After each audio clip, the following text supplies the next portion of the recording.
Back to the Unblocked podcast. It is September 18th on a Monday. I'm Keith here with Coach Riley and Brian Gottfried, who I think has something to say real quick. This is a message to TriStar from Twitter. I hope you're doing well. I'm sorry Tennessee laid the egg that everybody in SEC podcast and SEC land you shouted down for 7 months, who told you your quarterback play was not sufficient. And nothing against Joe Milton or nothing against the Josh Heupel, but we told you so.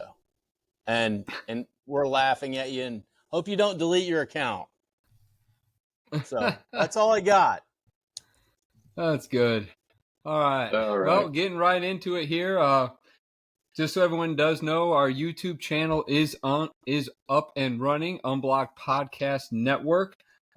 Please subscribe. That's how we gain our following, and that's how when many millions of you do it, we'll all make a lot of money, and we can make some sponsors some money too. So please hit subscribe on that, as well as with all our social media platforms. I believe we're up on Instagram now, but also on Facebook and Twitter. We're going to get into it today, and a quick reminder on Wednesday, where we do like to have our little conversations, faith-based. We're hoping to have Pastor Chris Bell on, so Coach has got that set up for us. So that should be an interesting conversation on that day. So stay tuned for that. All right, as we like to do on every Monday, 3 things we learned from the weekend. Coach, why don't you go first here? I'd love to. My 3 things, all from the SEC, since that's sort of where I focus on the show. Harrison Mevins, Missouri, kicks a 61-yard field goal on the last play of the game. It's the same kid that missed the chip shot against Auburn last year that would have won the game for Missouri. So kudos to him for fighting through that, battling back, and making the kick of his life for his school, basically a year later. Tennessee taking a timeout at the end of the game, when Florida's kneeling it and the game is over. Me and my wife, Susan, were literally screaming at the TV, "What are you doing? This is about to be trouble." We were kneeling in a game against Murphy a few years back, about 5 years ago, to run it out, and they started burning timeouts. We're up 2 scores, and they're burning timeouts. So we run the power on 3rd down and hit our head on the goalpost. That's why I love you, Coach. The power. Which again, my job is to teach young coaches like that when to take those timeouts and go home. And I think Tennessee should have taken their timeouts and just gone to the house right there.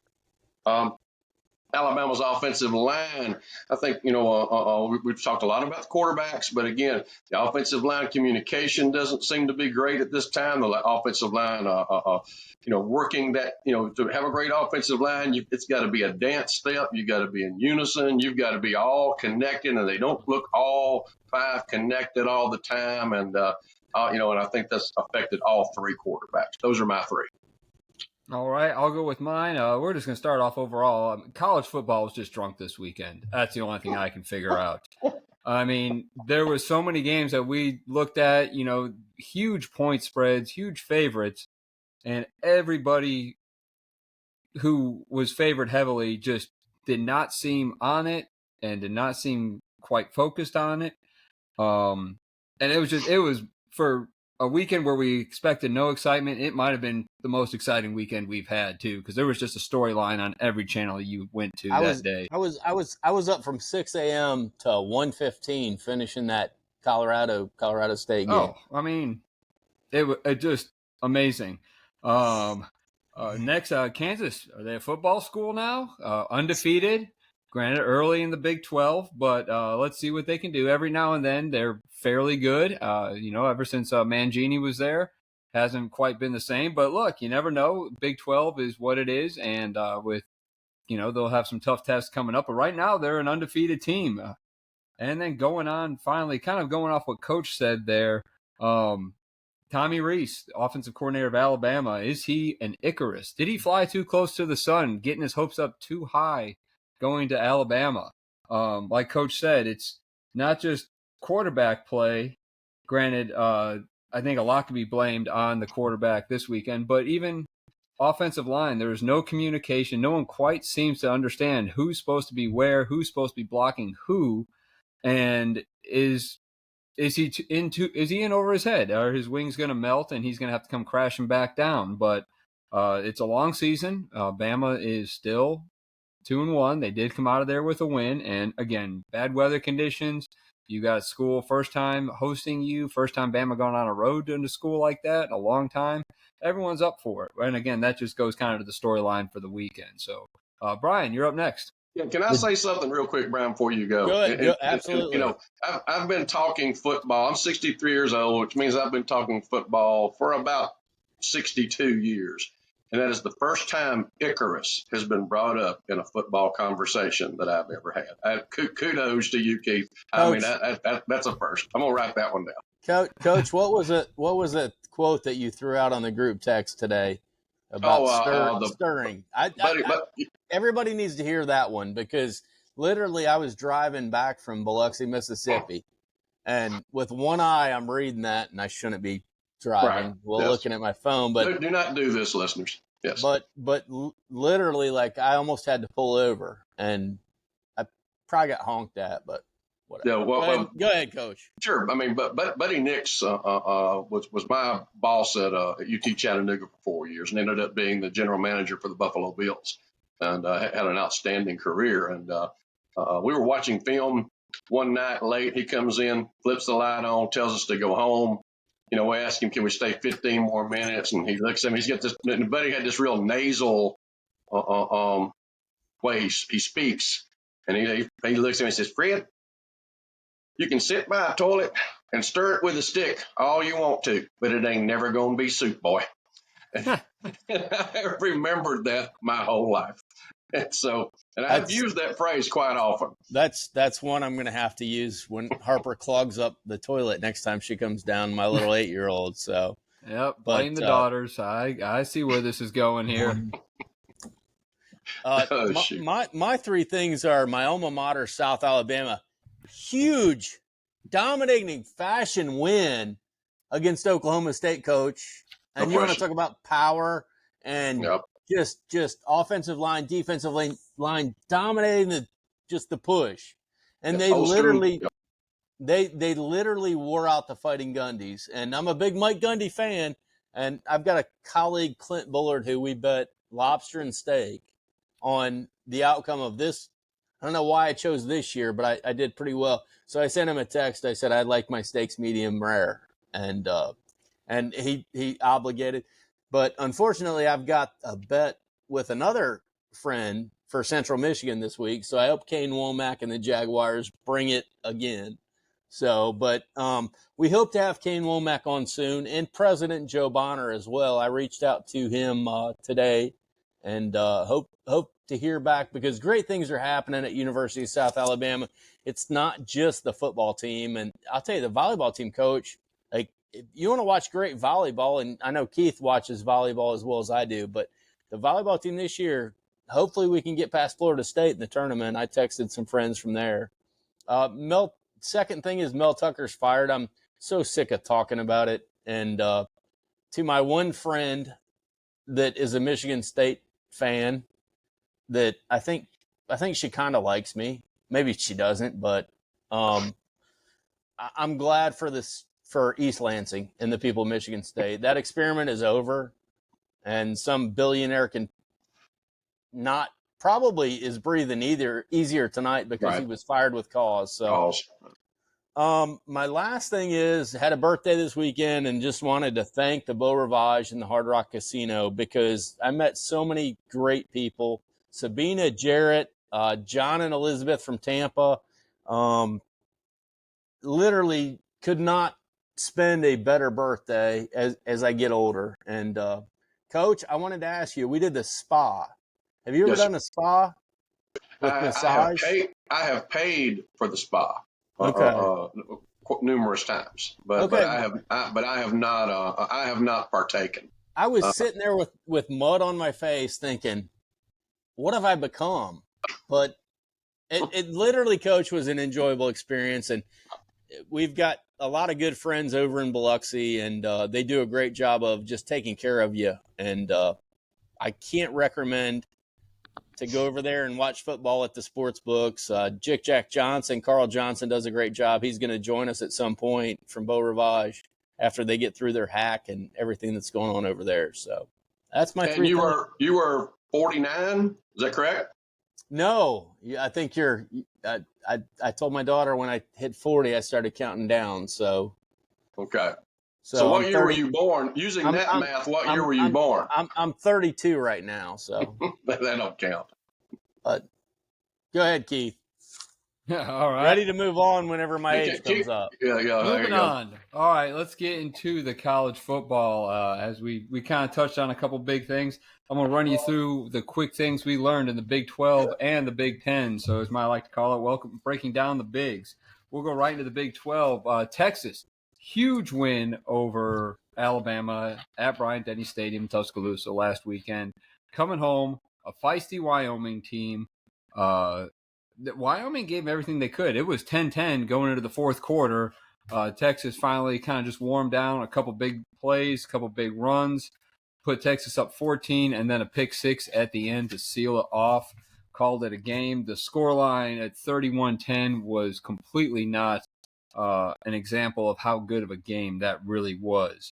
Also in the state of Kansas, like I mentioned earlier, Rock Chalk Jayhawk 3-0 now. Should be interesting to see what they can do. And as Coach touched on earlier, the number 15th ranked Kansas State Wildcats fall to Mizzou, who were unranked at the time. But that moves Missouri to 3-0, and moving into some SEC play should get interesting. Other than that, the Big 12 stayed pretty much on pace to where it needed to be. Oklahoma, big win. But I take that back. We talked about South Alabama going into Okie State. Okie State paid $300,000 for South Alabama to come and have some fun, and boy, did they ever. And another SEC game involved BYU and Arkansas. Arkansas had the ball late in the game to have a chance to tie it up, but BYU goes on to win at 38-31. Jumping over to the Big Ten right quick, a little more of the same. Michigan wins. Penn State over Illinois. Quiet game to start, but then Penn State turned it on pretty good. Washington absolutely goes through Michigan State in East Lansing, which I'm sure did not help Mel Tucker's case in trying to retain his position. North Carolina goes to 3-0 over the Minnesota Golden Gophers. And that's kind of about it. Wisconsin rolls, Nebraska rolls, gets on that winning streak, hopefully. And that'll be about it from the Big Ten. A lot more coming next week with a lot of other conferences. But I'll just hand it over to Coach for some SEC talk. Keith, we're going to talk about future games later this week for Saturday. Right, on Friday. Absolutely. Cool. There's a lot to talk about. Very cool. Southeastern Conference, LSU sort of manhandled Mississippi State. I surprised me. I mean, I thought they would win the game. I didn't think they would jump on them the way they did. I think it was 24-7 at halftime and sort of never looked back. You covered Missouri and Kansas State. Georgia and South Carolina. I mean, there were a lot of Bulldog fans puckered halfway through the third quarter, and they finally handled their business and put South Carolina away. Alabama, South Florida, which discussed that. Impressed with South Florida's quarterback. I mean, that kid's a good football player. And Coach, I think you brought it up on an earlier podcast that when Saban gets beat, he gets beat by talented quarterbacks. You predicted. I'm just saying you predicted that one. If they lose to Ole Miss this weekend, the kid from Ole Miss will have the game of his life. I mean, they won't just go in there and hand the ball off and win the game. I mean, that's not going to happen. Auburn, physically whipped Samford as the game went on, but Auburn still was not as impressive on offense as they want to be, and they got beat up big time defensively. They got a number of guys hurt. They may be really shorthanded this coming week, and that's going to be something to look at. I did not do my research last week, and I apologize. Tennessee has not beaten Florida in the swamp in over 20 years, and I picked Tennessee to beat Florida, and I was an idiot. And just on that statistic alone, I should have gone with the Gators and stuck with it. So my bad. I don't think I'll ever pick Vanderbilt again. I don't care if I don't care who they're playing. I mean, I don't think I'll ever pick. I mean, you pick Vanderbilt over UNLV and lose. I mean, come on, guys. Coach, I have a note in my wallet that says never pick the New York Jets from when I was a 21-year-old college student and bartender at Country Club of Mobile. It literally says never pick the New York Jets. Never pick the Jets. Well, I'm going to put one in there about Vandy. Keath covered BYU and Arkansas. Kentucky handled Akron. Ole Miss and Georgia Tech was Ole Miss handled them probably a little better than I thought they would. Georgia Tech scored some points late to make the score look a little better than it was, but folk, they Ole Miss did what they needed to do to lean into this week, and then of course Lane stirs the pot by questioning who the defensive coordinator might be at Alabama on Twitter. I'm sure by Wednesday we'll have more Lane quips. It gets some yan about that. So pretty interesting stuff. Oh, that's fantastic. Lane Kiffin, notes, tweets from his dog, all of it. I'm here for it. Just bring it on. All right. And again, it's refreshing, and it's kind of like Mike Leach. And I think we've got time, Keith, for you to tell the Mike Leach story. Yeah, we got it. If you can. No, I can. I'll adjust it. And then we'll jump back in. Ever since Mike Leach went to Texas Tech, I always thought he was fascinating. Just a real, kind of not a weird guy, but just almost very relatable. Seemed like a guy who liked to just read a lot and very knowledgeable, but socially awkward. And I always find just people like that, just listen to them and know their story and getting to know about it. Chase greatness is what I was told as a kid. Yeah, and so looking more into him, I find out he spent time in Mobile at the Alabama Sports Academy, and then you hear him telling stories about Kenny Stabler and going to the Floribama for crawfish. And, so I really became intrigued by him, and I followed his career from Texas Tech and all the idiocy that happened there that led to his dismissal, and then to Washington State. And he did an online class I even tried to apply for, but I could never get into it. And then all the way to Mississippi State, and I loved having him in the SEC. One of my favorite things that he ever did was trying to get football back, and him and Lane Kiffin and a bunch of directors were all at the Mississippi State Capitol with the governor, talking about bringing football back during the 2020 season during COVID and safety measures and all this. And there's Mike Leach and Lane Kiffin, posing for photos. And Mike Leach just reaches over and snaps Lane Kiffin's mask in front of everybody.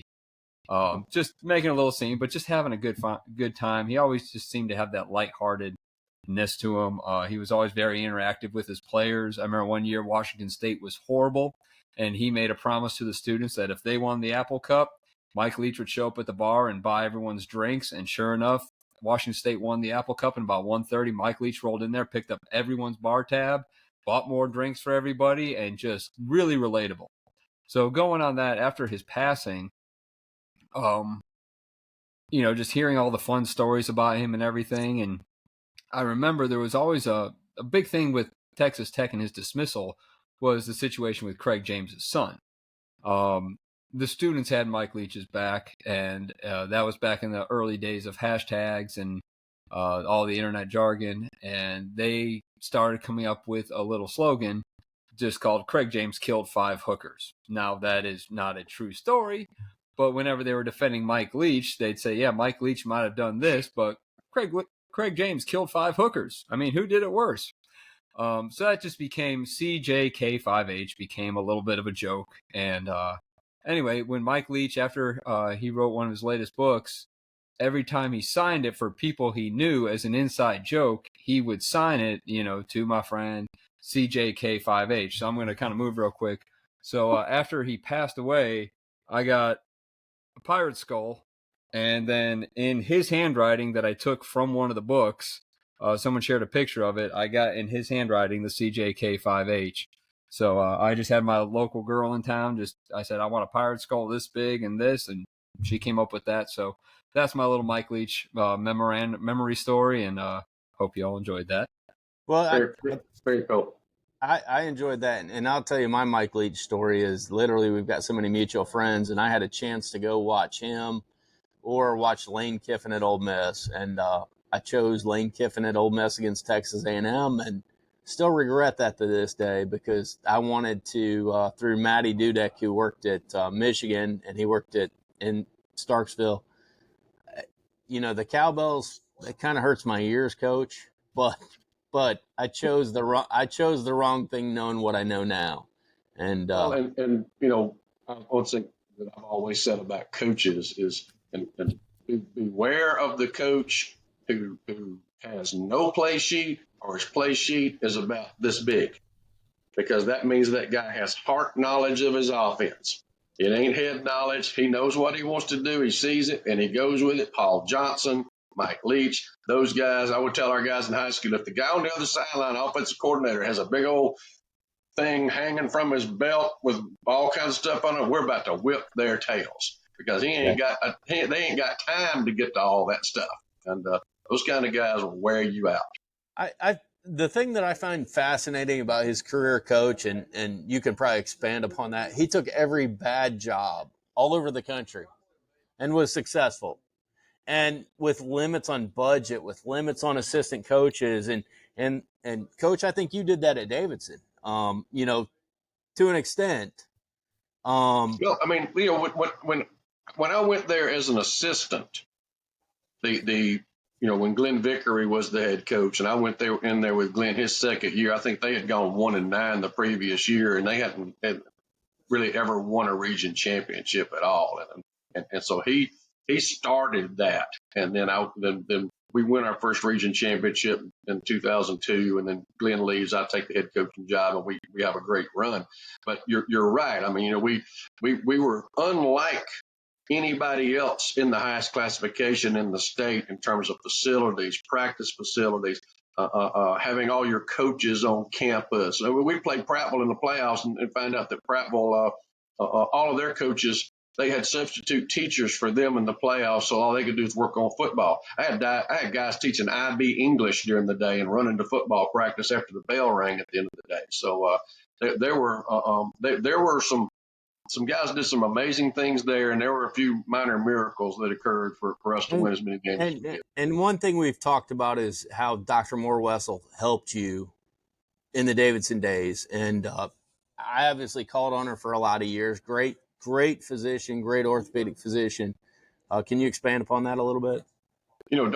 We played golf together this weekend, and Davidson had a Hall of Fame class of 76 golf tournament, and I put a team in it and to support them, and apparently I'm being inducted into the Hall of Fame on Friday, October the 13th at Davidson. So I don't think it has anything to do with the fact that I spent $400 to play in the golf tournament, but it didn't hurt. Hall of Famer and author.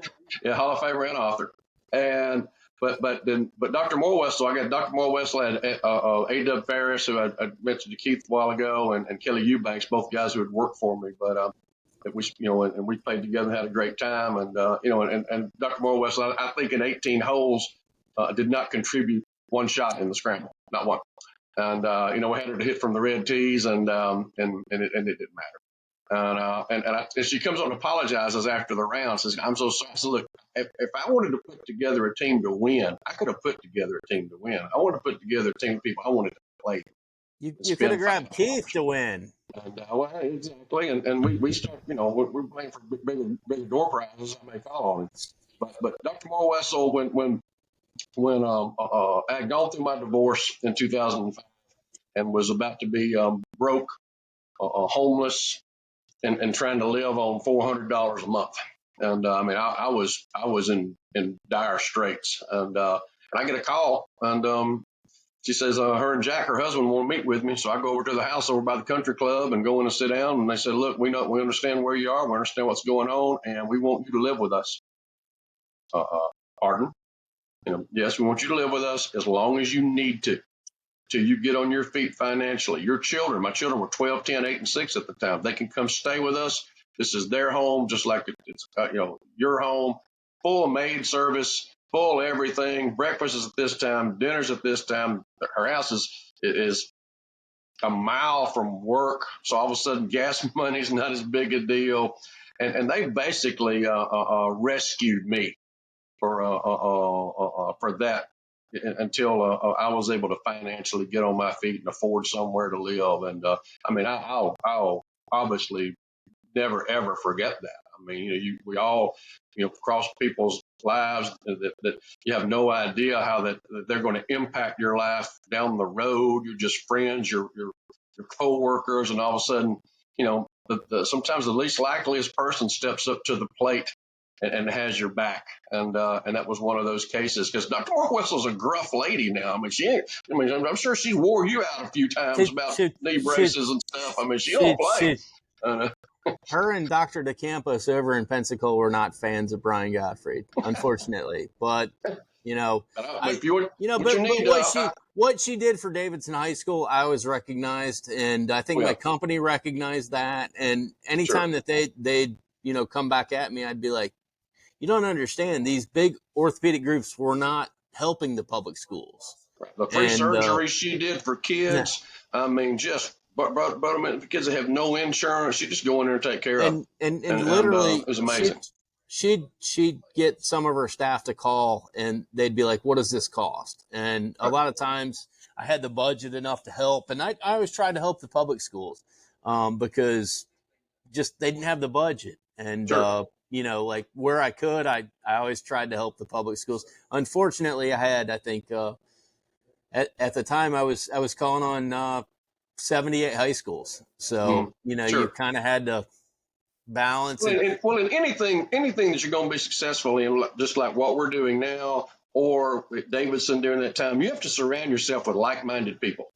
People that believe in what you're trying to do and understand that world that they're in, and get connected and make things work. You can't, in that world, you couldn't come in there with an all snooty kind of attitude. Well, they need to do this or do that, because that just wasn't going to happen. And I guess, of course, with what we're doing here, we found, three totally different people, but very like-minded, and that which what makes it pretty cool. Yeah. Keith, I'm sorry to go far off strip. No. Like I said, we same situations we had Friday. There's not a whole lot to talk about. So I'm always some of these life stories is what we're about. I think, and I'll tell the Wally Pipp story in a future episode with my daughter, but I think we're back to the ACC and me. Is that correct? Yeah. Okay, so. Yeah, I think so. I'm just reading the notes over here on my phone. So North Carolina and Duke keep winning with great quarterback play, and Gene Chiswick's defense. They finally stopped the team that doesn't have much of an offense. So we'll see. It's something to monitor. To me, Coach, Miami looks like a legit contender in the ACC. I don't know what your thoughts are if you've watched them. Or Keith, have you watched Miami? The quarterback has played well, and I do know that. I have not. Well, that was a Thursday night game, and I was occupied. Well, they were playing Bethune-Cookman, so I mean, that's true. What I do is I tape a lot of games, and then I go back whenever I've got the free time to actually watch it. But I should say, too, the ACC segment of this is sponsored by the CW, and it will probably air after Vampire Diaries in Dawson's Creek at some point. So, but that's a totally different story. We'll wait till we get Danielle back on to let her elaborate on that. Danielle or Pete can really go into the CW and why Florida State is they don't feel appreciated. So, but either way, I'm happy for Neil Brown, coach. He's a friend of mine. He did a great job at Troy. He had a big win against another friend of mine, Pat Narduzzi. I think both of those coaches, the win now and win right away. And I'll tell you, I hate the fire coach mentality, because sometimes people are so close to turning it around. And right. I look at my uncle Mike Gottfried at Pittsburgh, and how close he was. He had Mike McCarthy from the Dallas Cowboys and John Harbaugh as GAs, and he had better coaches than them on the staff. Coach, they were right. young guys like Keith, not necessarily me and you, but and it's kind of one of those things where you fire somebody, and I look at Phil Fulmer at Tennessee, I look at Mac Brown at Texas, and I mean, there's so many examples of you fire that guy that wins 10 games, and what are you left with? Then you go 2 coaches before you find the right coach. And Frank Solich at Nebraska. Yep. He's been the same since they fired Coach Solich. I had a great conversation with Bobby Wallace here recently, and they're recognizing their 1993 national championship team, University of North Alabama, this weekend. And Bobby said we were talking about him going to the option offense and why he did it and what went on. And he said, Fred, I'm on my last year of my contract. I'm about to get fired. If we don't win this year, I am done. Yep. He said, so I hire Willie Slater, and we put the triple option in, and we win 44 games in 3 years and 3 national championships. He said, if all those things don't fall into place, I'm done. Yep. So you just sometimes patience is most times patience is the way to go. And I think folks with a lot of money usually don't have a lot of it. The social media world, it's easy to criticize the 18 to 22-year-old kids and the coaches. And I tell you, I've been around enough programs all over the country, and it doesn't matter whether it's volleyball, soccer, basketball, football. They all want to win. That's the thing people don't realize is in the effort and the accomplishment that they actually do every week on the practice field, on the conditioning, on the nutrition. I mean, it's in the, it's kind of one of those things where I wish people were a little bit more patient, but I know in our instant world, it's easy to send a tweet and say this guy's an idiot or this 18-year-old stinks at quarterback. But or why aren't you playing this guy? And I mean, why would a coach not play the best guys? I mean, why would he not play the best people? I had a parent at Robertsdale one time. We were having a really tough year back in about 97. Parent came in and said, Coach, you're losing anyway. Why don't you let my kid play more? I said, ma'am, because I don't want to get beat worse. That wraps that meeting up pretty quickly. And she doesn't like me. Wherever she is, I promise you, she doesn't like me. Well, lastly, I'm going to talk about you two making fun of me about FSU, and I'm a bandwagon FSU fan. That goes back to Bobby Bowden's days whenever I worked with ESPN through my uncle and Ron Franklin. Greatest broadcast team ever. And Adrian Karsten on the sidelines, and then future Holly Rowe and Todd McShay and the Bear and all those guys. But FSU survived, Keith, a hurricane and the Boston College Eagles. I mean, as a Notre Dame fan, you know a little bit about Boston College Eagles, right?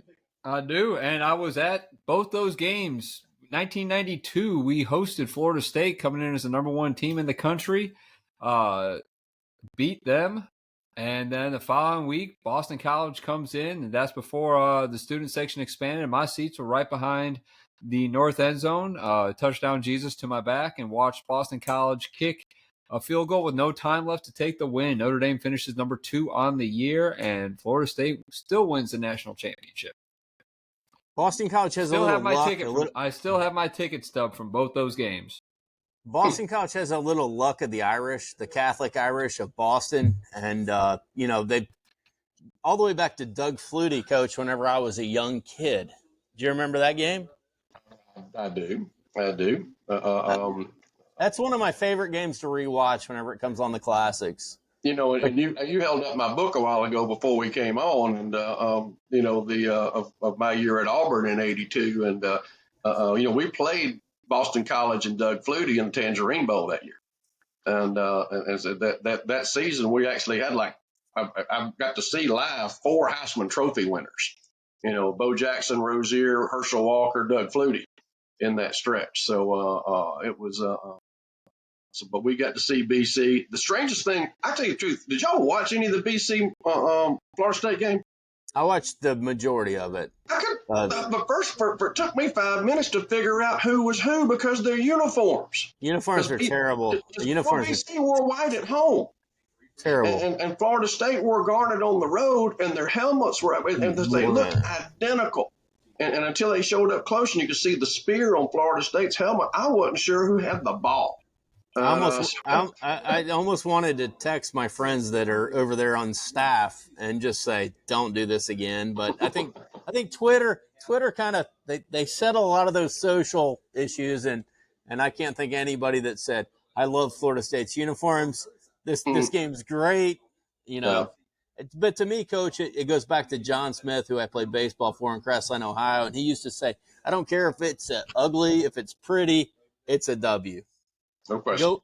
Go run laps." So, and I think that's the thing with the parity and the transfer portal with college football.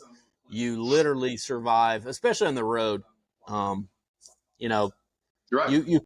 you can't prepare for what's going to happen. And I thought Florida State in the second half had it under control, and then they gave up that long pass to Mike Tomlin's son, and like the momentum just like it completely came out of the game. But that's all I have on ACC.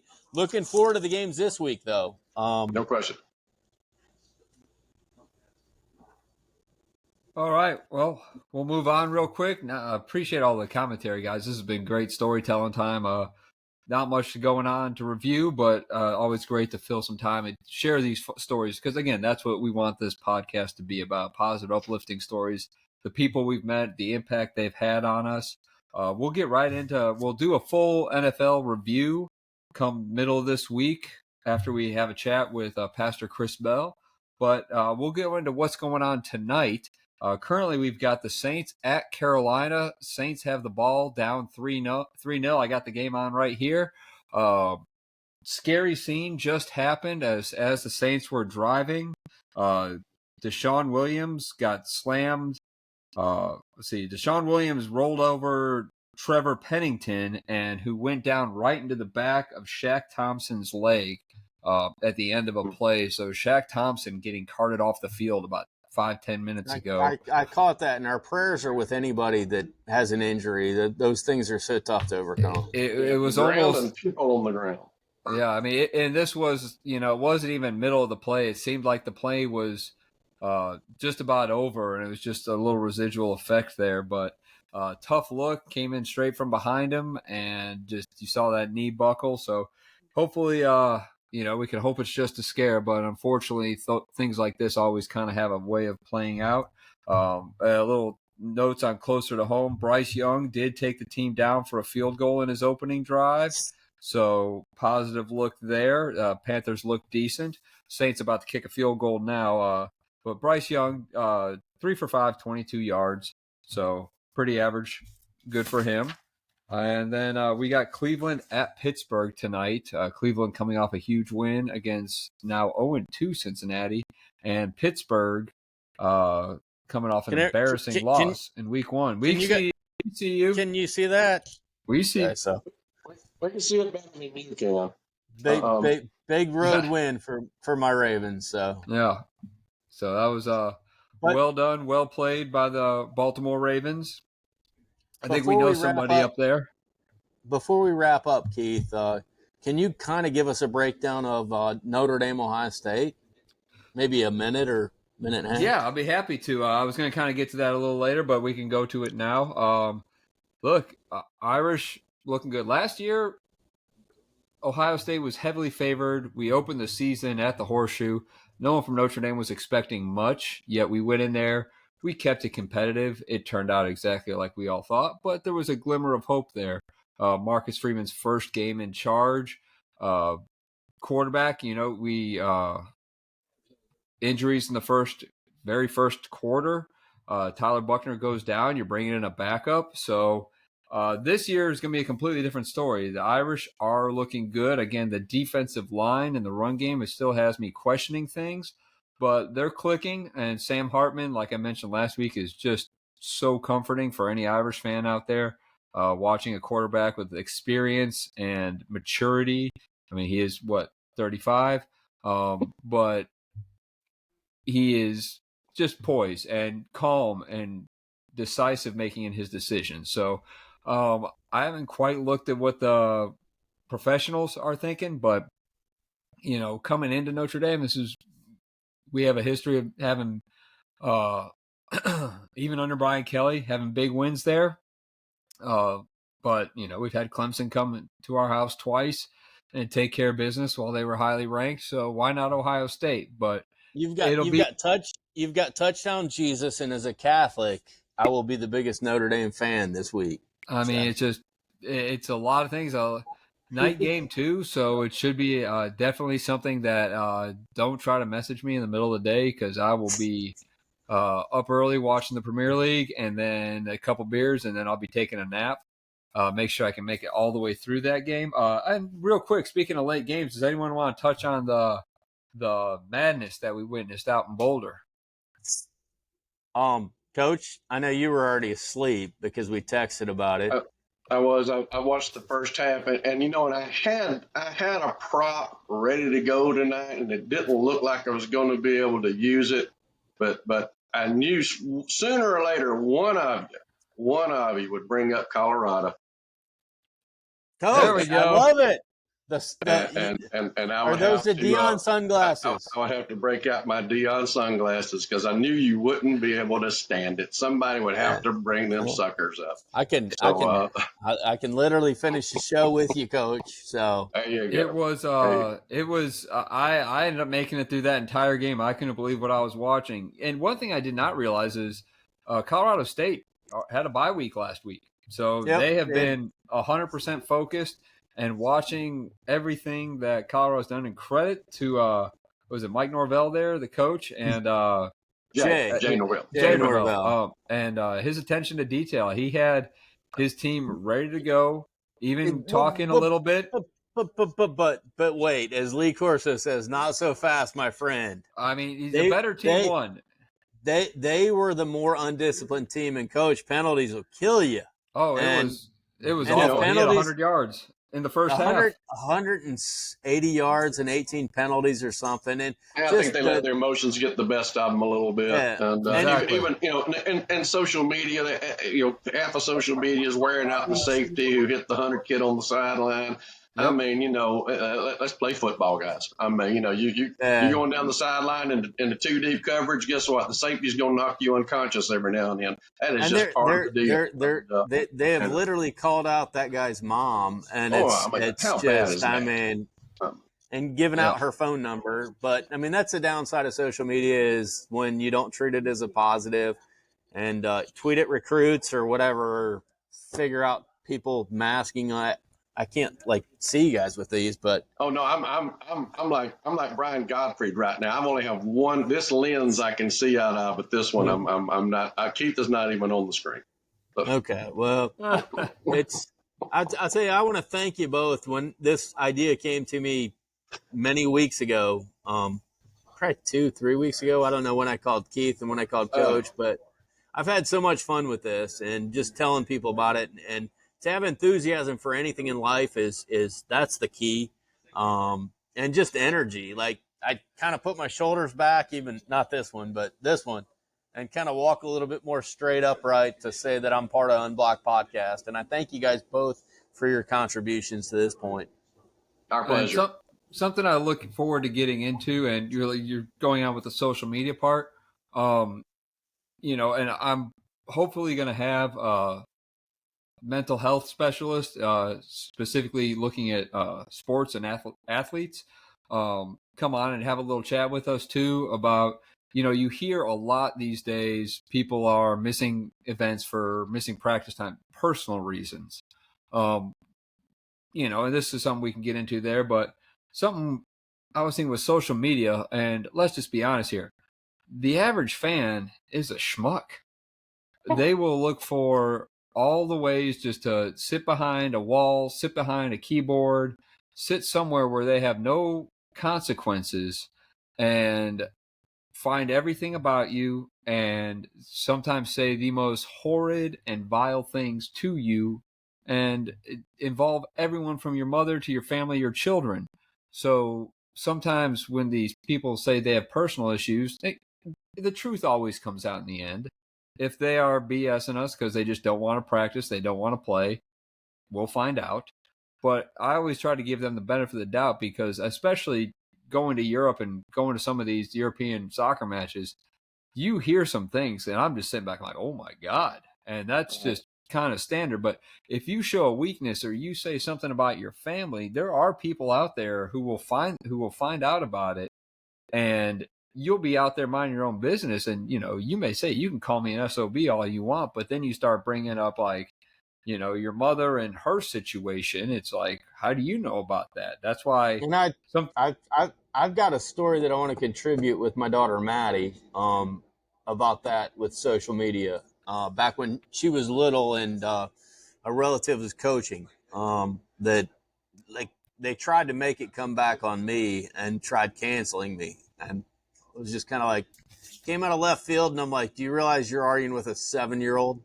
And luckily, my company stood behind me. So and another thing too, simple thing like when Matt Nagy was coaching the Chicago Bears, he was at his kid's football game, and you got the stands chanting "Fire Nagy." And that's just right. You're in the stadium, sure, people can do that, but people take it out of social media, they put it in real life, and they are saying some awful things. So I don't blame these players for just constantly saying personal issues as a blanket statement, because in the end of the day, do we want them all to be out there? Do we want them all performing? Absolutely. But we got to be respectful and know that a lot of times they're just protecting themselves and protecting their families. Professor, well, to take the George Carlin, again, quote from many, many years ago, think about how dumb the average person is in the world, and then realize half the planet is dumber than them. I mean, they all inbreed, or they all breed. They're all on social media. I mean, they all got a keyboard. The great John U. Bacon, who is a Michigan historian. He was friends with Bo Schembechler, and he's written a lot of books, who I hope to have on the podcast someday. He told me a long time ago, and he says it all the time. I'm trying to think of how he quotes it. He says, and he's talking about something very specific, but I use it on a general term. Some people aren't happy unless they're miserable. Right. And absolutely. That's the unfortunate side of our society. So, but that's all I got. All right. Well, let's wrap it up for now. Let's get on the couch, watch some football. The second game's getting ready to kick off in another 15 minutes. And if you make it, you can watch the brand new Snoop Dogg, and I think that was Chris Stapleton I saw, Monday Night Football intro. Fingers crossed we can just get rid of Carrie Underwood on Sunday night and life will get better. So, again, I'm Keith, and for Coach and Brian, thank you for watching and following along with us on the Unblocked podcast. We hope you'll join us again Wednesday, hopefully with Pastor Chris Bell, and listen to some of his words on faith and sports and how it all comes together. If you're following us on all the social medias, Twitter, Facebook, Instagram, and here on YouTube, every little bit helps. Tell your friends, join us. And, of course, if you have a business or an event that you would like to be part of with here on our podcast, we're happy to let you know about it and spread the word for you. You can just reach out to either of us individually if you know us, or hit us at unblockedpod@gmail.com. So from the three of us, we wish you all a great Monday night, and we will see you Wednesday. Keith, if Colorado, if they somehow beat Oregon this week, you got to bring your shades on next week. I'll bring the whole show in sunglasses if Colorado I'll be ready for it. I got a cowboy hat too, everyone. Have a good one. All right.